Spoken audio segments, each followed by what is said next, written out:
Welcome back to the channel. నేను మీ దుర్గా ప్రసాద్.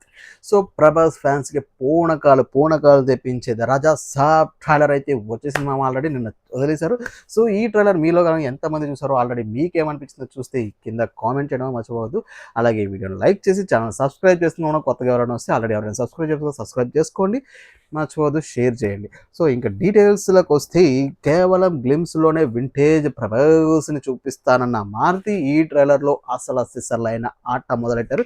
మరి ఈ సినిమాలో అసలు కథ ఏంటి, ఆ విలాసవంతమైన భవనం, ఆ బిల్డింగ్ వెనకాల ఉన్న రహస్యం ఏంటి, హీరోకి ఆ రాజా సాబ్కి ఉన్న రిలేషన్ ఏంటి, ఈరోజు మన ఈ వీడియోలో ఫుల్గా స్టోరీ ప్రెడిక్ట్ చేయడానికి ట్రై చేద్దాం. ఆ ప్రెడిక్షన్ చూద్దాం ఎలా అనిపించినది. ఇంకా ఏమాత్రం అండర్స్టాండ్ చేయకుండా let's get into the video. అసలు కథ ఎక్కడ మొదలవుతుంది? ఆ ట్రైలర్ చూసినప్పుడు కథ ఎక్కడ మొదలైంది? ఒక పురాతనమైన ఓల్డ్ బిల్డింగ్, ఆ ఇంట్లో ఏదో ఒక చీకటి కోణ. ట్రైలర్లో చూస్తుంటే మనకు తెలుసు ఇది హర్రర్ కామెడీ అని మనకు తెలుసు అని అర్థమవుతుంది క్లియర్గా. కానీ అందులో అంతర్లీనంగా అయిన డెప్త్లో చూస్తే మనకి అందులో ఒక ఎమోషన్ రివెంజ్ డ్రామా కూడా మనకు కనిపిస్తుంది. సో మన హీరో వచ్చేసి ఈ సినిమాలో ఫుల్ ఎనర్జెటిక్, చీర్ఫుల్, అల్లరి కొల్లారు, సరదాగా ఉంటాడు.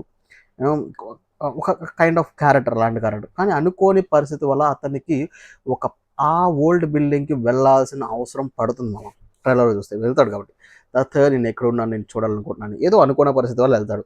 అతను అక్కడ ఎదుర్కొన్న వింత ఘటనలు, ఆ భవంతులు అతనికి వినిపించే వింత వింత శబ్దాలు, సౌండ్లు, ఇందులో ఒకవైపు భయాన్ని, మరొకవైపు మార్తి టైప్ కామెడీని అయితే మనం ఖచ్చితంగా ఎక్స్పెక్ట్ చేయొచ్చు. ట్రైలర్లో అంతర్లేదు. ఫస్ట్ ట్రైలర్ షార్ట్లో మంచి రోజు గారు కామెడీ చేసింది. సో ఇలాంటివి ఎక్స్పెక్ట్ చేయొచ్చు. హర్రర్ ప్లస్ మన ప్రభాస్ గారి వింటేజ్ కామెడీ ఆల్ టుగెదర్. మన మారుతి గారి ఈ రోజుల్లో హారర్స్ ప్రేమ కథా చిత్రం కైండ్ ఆఫ్ కామెడీని మనం ఖచ్చితంగా ఎక్స్పెక్ట్ చేయొచ్చు. అయితే అక్కడికి వెళ్ళిన తర్వాత అసలు ట్విస్ట్ ఉంటుంది మామ. అసలు ట్విస్ట్ ఏంటంటే, ఆ భవంతిలో కేవలం దయ్యాలు మాత్రమే లేవు, ఒక గతం దాగి ఉంది. అదే రాజా సాబ్. ఆ పేరు వింటే ఊరంతా వణికిపోతుంది. ట్రైలర్లో చూపించిన మన ఫస్ట్ ప్రభాస్ గారు లుక్ చూశారు కదా, ముసలి వేషంలో సిగరెట్ తాగుతూ ఉంటారు. ఆ కుర్చీలో కూర్చున్న విధానం అది మాస్ విజువల్స్ వేస్తుంది. బికాజ్ అది ఆత్మ మన రాజా సాబ్లోకి వస్తుంది. ఆ రాజా సాబ్ ఎవరో కాదు, మన హీరో తాత. మన ట్రైలర్ చెప్పాం తాత క్యారెక్టర్. సో గతంలో ఆస్తి కోసము, లేదంటే ఏదన్నా ఎవరైనా చేసిన ద్రోహం వల్ల ఆయన చనిపోయి ఉంటారు. ఆ రాజాసాబ్ ప్రాణాలు కోల్పోయి ఉంటారు. ఇప్పుడు తన వారసుడి ద్వారా అతని పగ తీర్చుకోవడానికి ఆత్మ రూపంలో మన రాజాసాబ్ ప్రభాస్ గారి ఒంట్లోకి వచ్చేస్తారు. లేక రాజాసాబ్ ఇంకా బతికే ఉన్నారా అనేది ఇక్కడ మెయిన్ పాయింట్ వస్తుంది అని నాకు అనిపిస్తుంది. అలా మీలో ఎంతమంది కనిపిస్తుంది కింద కామెంట్ చేయడం మర్చిపోవద్దు.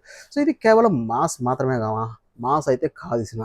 కేవలం మాస్ కాదు, ఇందులో కొంచెం సెంటిమెంట్ కూడా గట్టిగానే ఉంటుంది ట్రైలర్లో చూపించినట్టు.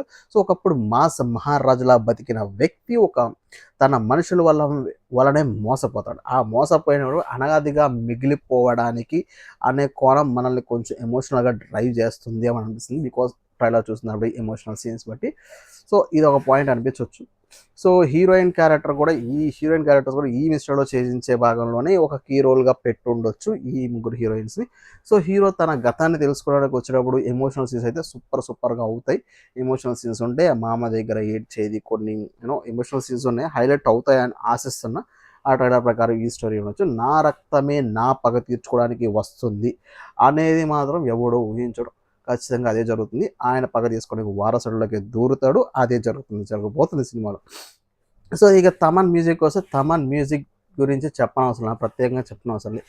ఈ హర్రర్ సీన్స్లో భయపెట్టేస్తున్నాడు. ఆల్రెడీ మన ట్రైలర్లో పిచ్చ ఇచ్చేసాడు మ్యూజిక్. రాజాసాబ్ ఎంట్రీ ఇచ్చే ఎలివేషన్ సూపర్గా ఉంటుంది, మామూలుగా ఉండదు. టరటాన్ అని ఒక మ్యూజిక్ ఉంది కదా, మామూలుగా ఉండదు. విజువల్స్ అయితే చాలా కలర్ఫుల్గా ఉన్నాయి. ఎక్సెప్ట్ దెయ్యాలు అవి, ఆ గ్రాఫిక్స్ అంత ఎక్కలేదు, కానీ మిగిలినవన్నీ రిచ్గా కనిపిస్తుంది. సినిమా ట్రైలర్ కూడా రిచ్గా ఉండబోతుంది. సో ట్రైలర్ రిచ్గా ఉంది కూడా, సినిమా కూడా రిచ్గా ఉంటుంది. మారుతి గారు ఈసారి విజువల్ వండర్ ప్లాన్ చేశారు. ఆ విజువల్ వండర్ మళ్ళీ ఎంత వరకు వెళ్తుంది అనేది ఒక సస్పెన్స్. ప్రభాస్ డ్రెస్సింగ్ స్టైల్ చూస్తుంటే మనకి బుజ్జిగాడు, డార్లింగ్ రోజులు గుర్తొచ్చేస్తాయి. బికాజ్ అలాంటి కైండ్ ఆఫ్ వింటేజ్ ప్రభాస్ అయితే మనకు కనిపిస్తున్నాడు. సో ఇది ఈ విధంగా కథ ఉంటుంది, ఈ విధంగా మ్యూజిక్ ఉండబోతుంది అనేది మన ప్రొడిక్షన్. సో ఇది నా రాజా సాబ్ స్టోరీ ప్రొడిక్షన్ మామ. సో ఇది ఇందులో మీరు ఎంతవరకు కరెక్ట్ అనుకుంటున్నారు కింద కామెంట్ చేయండి మర్చిపోవద్దు.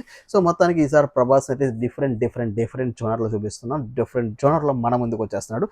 మాసు హర్రర్ కామెడీతో అన్నీ కలిపి ఒక కమర్షియల్ మూవీతో మనకి ఈసారి పండక్కి వచ్చేస్తుంది. మరి మీకేమనిపిస్తుంది? రాజాసాబ్ పాత్ర అనేది ప్రభాస్ హీరోనా విలనా కామెంట్లో చెప్పండి. సో ఈ వీడియో కనుక మీకు నచ్చితే లైక్ చేయండి మామ. లైక్ చేసి ఛానల్ సబ్స్క్రైబ్ చేసుకోవడం మర్చిపోవద్దు. సో మరిన్ని reactions, reviews and story predictions కోసం మన ఛానల్ సబ్స్క్రైబ్ చేసుకోండి. అలాగే మర్చిపోవద్దు. అంటిల్ దెన్ నెక్స్ట్ వీడియో వరకు ఉంటా. బాయ్.